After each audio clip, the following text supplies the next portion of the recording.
Theory Fitness. I'm glad you're here to talk about this. We do want to get it right. Yes. Okay, so let's first of all talk about some reasons people fail at their New Year's resolutions. What do you see happens?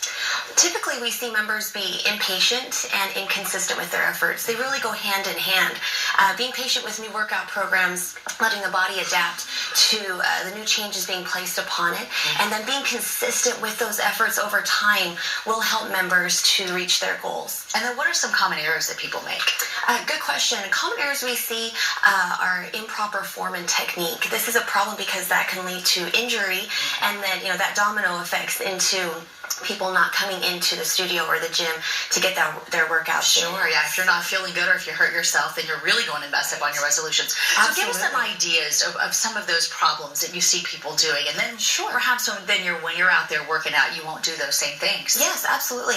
So Coach Geronimo here, he's going to show us a squat. All right. Common errors we see with a squat would be shoulders hunching forward and even heels coming up off the mat, so that weight is shifting forward. That can be really harmful to knees. So a way we would correct this form is to bring those shoulders down and back, tighten the core, and then the hips moving back to place that workload in the Almost heels. like you're sitting on a chair, right? Exactly. Sit it down. Yes, yes. Bring that workload back. It will help to engage the glutes and hamstrings. And that is a popular exercise that is really good. You're working a lot of things and really getting stronger by doing it. Yes, absolutely. Right. Okay, now so you have some weights. What else are we doing? Yes, we're going to do a deadlift.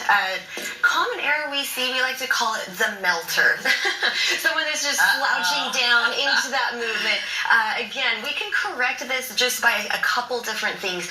Bring those shoulders down and back, tighten the core, and then a deadlift is more of a hinge as opposed to a squat. So hinging at the hip, again, workload will shift into the heels, and you're going to target more hamstring and glutes with that. Making me want to stand stronger or straighter just talking about it. Yes, posture is so important in every single exercise.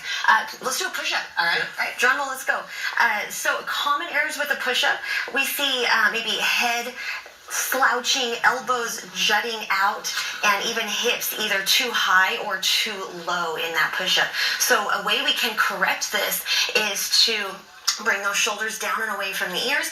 Hands are in alignment with the chest, so when you drop down into the push-up, elbows are more at a 45-degree angle. Engaging the core will help to keep those hips in good alignment, straight line from the head down to the toes. And you're probably going to see results faster if you're doing it right as well. Oh, absolutely. Not just kind of getting by, right? Yes. It's not about how many reps you can get, but how right you can get it and then push yourself in that way. Right. Okay, let's also talk about how to avoid burnout, because it is so easy to go in gung-ho in January, and by February you're done.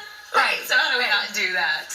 Well, I think to avoid burnout, you need variety. You need something that's fun as well, because you're going to stick with your program longer if you're having a little bit of fun while you're doing that. Also, have a group of people or something that will help hold you accountable to those new goals. I think that is some good advice there. Well, happy almost New Year to you both, and thanks for the great ideas. Happy New Year. Good to talk to you. 8:36 right now. Next, we return to a galaxy.